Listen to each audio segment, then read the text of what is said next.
Hi, I'm Blisy. Hey, if you enjoy the video, consider clicking like, subscribe, bell notification, and the join button.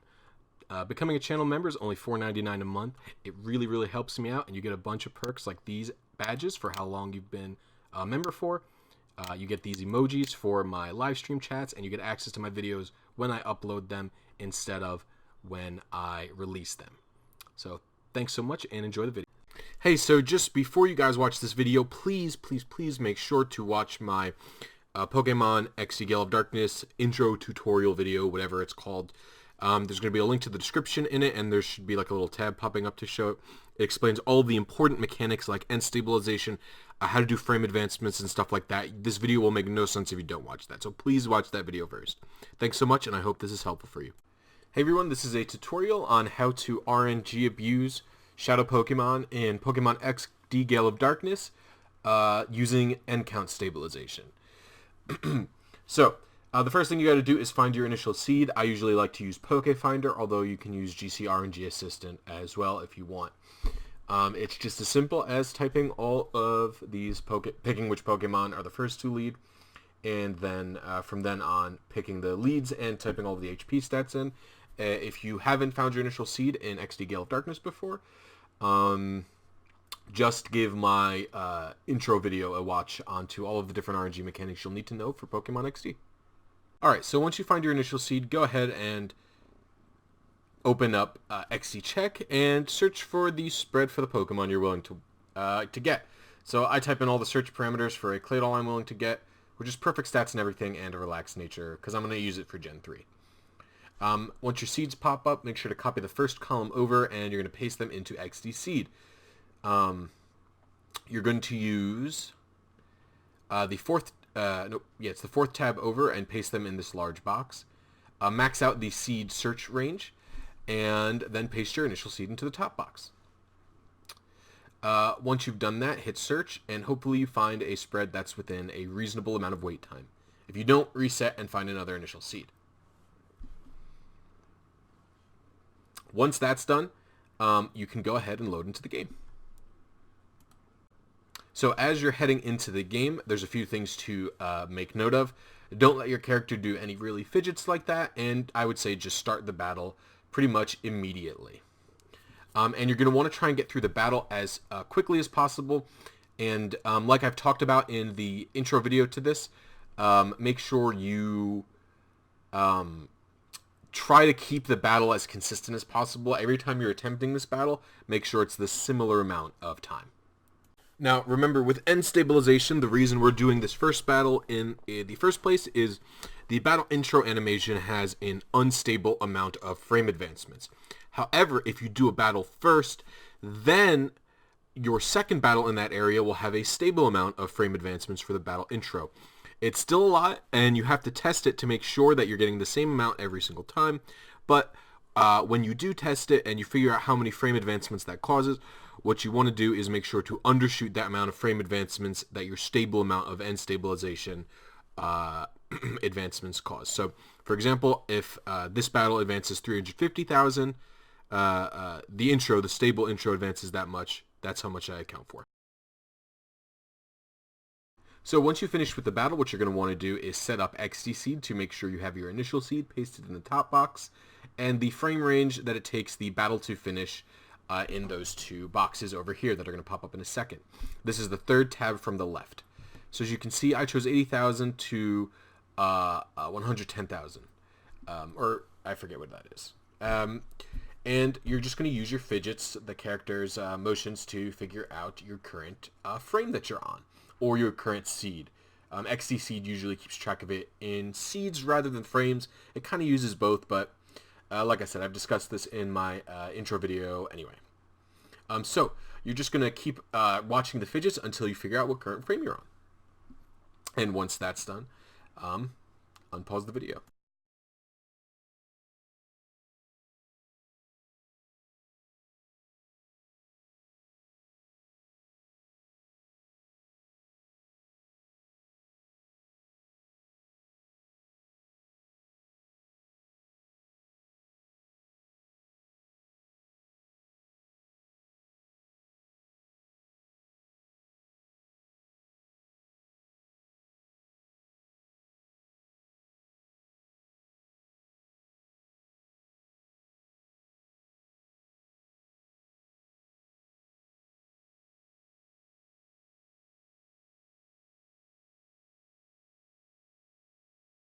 So this happens occasionally where you'll have 2 frames resulting, and when this happens and you do a few more afterwards, they'll just never go away and they'll always remain as 2. What this means is that your frame range is too big, but you can never be sure which one it's going to be.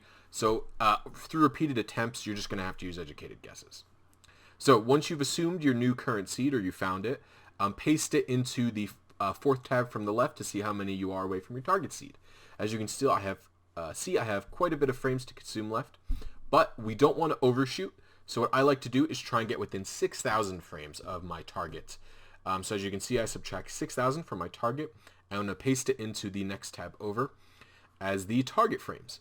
I'm going to also clear all of those, and then I like to subtract frames by a few. So if you look here, I subtract a few thousand from the upper end, and or I add a few thousand to the upper end and subtract a few thousand from the lower end to make sure I give myself a range. So once I figured out how many frames I need to advance, I simply open up Ladybug in the shadow monitor, although you can use whichever shadow mon you want, and advance that number of frames. Now again, to figure out how many seconds you need to advance, you divide the number of frames you want by 3179.1, because that's how many frames Ladybug advances per second, and the result of that is how many seconds you need to wait. You can use whichever timer you like that can use seconds. Okay, so after the Ladybug has expired, or you're done with that amount of encounters or what have you, it's just time to re-find your new current seed.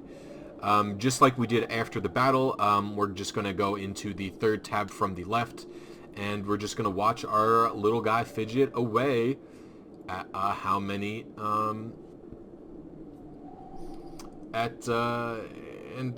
just figure out what our new current frame / seed is, depending on the terminology you want to use. It takes a while, but that's just how it goes.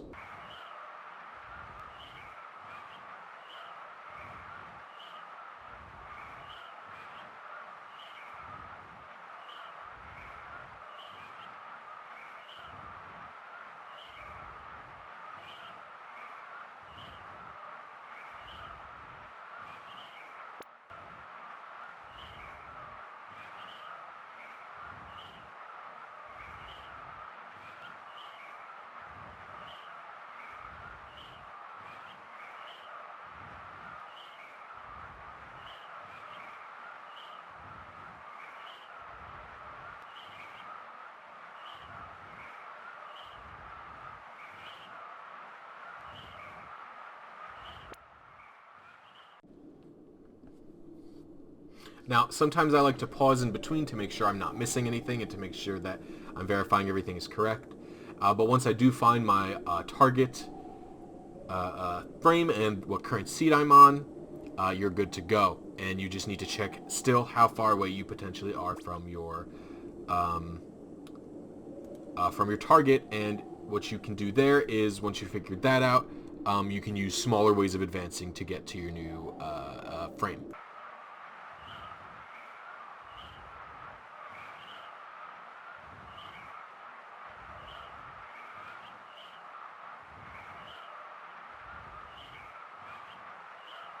So at this point, I paste my new current seed here, and I see that I'm only 300,000 frames away.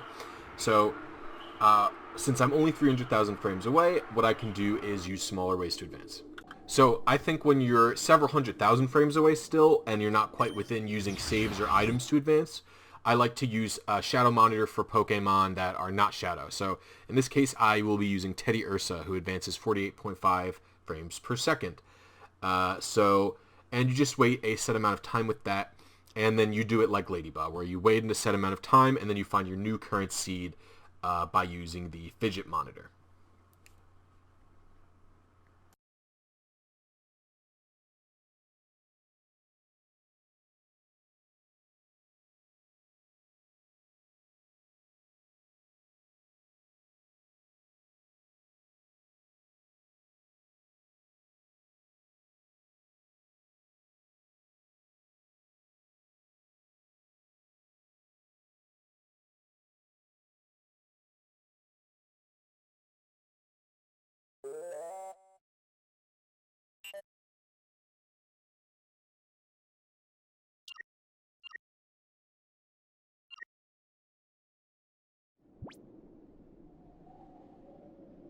So once you've done the required number of advancements to get pretty close to your target frame, at that point you're going to do the final very minute advancements using either saves or the item menus or fidget or a combination of all of the above. So in this case I'm going to use the item menu several times because opening the item menu here advances 13 every time I open it. And so I'll do that a few times and I'll wait for some fidgets before engaging in the battle.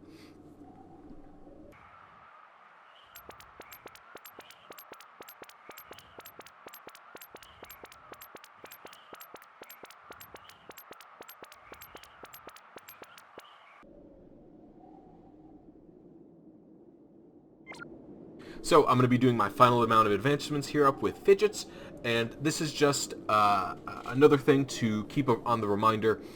If you are using end stabilization makes it so you pretty much have the same amount of advancements every time you go into the battle for the shadow Pokemon that you want to capture, which is still a large number of advancements. So you're going to always want to remember to undershoot that advancements, right? You want to get exactly to whatever the determined consumption is for end count. But once I've done my advancements here and I have just the end count consumption remaining, I will be initiating the battle.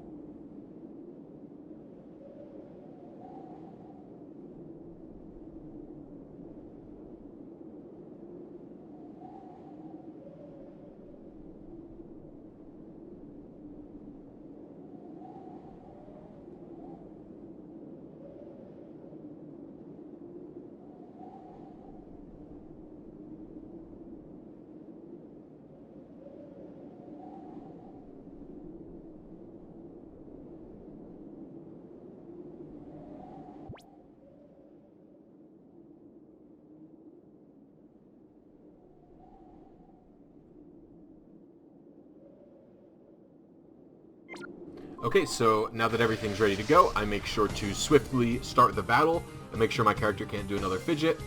As you can see, the battle animation is much quicker there, and all that's left is the battle. I'll do a quick fast forward through it so you don't have to watch me catch it, and then I'll show you the results.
So as you can see, I've got my Baltoy here. I've given it some colognes and stuff already, so you can see the nature.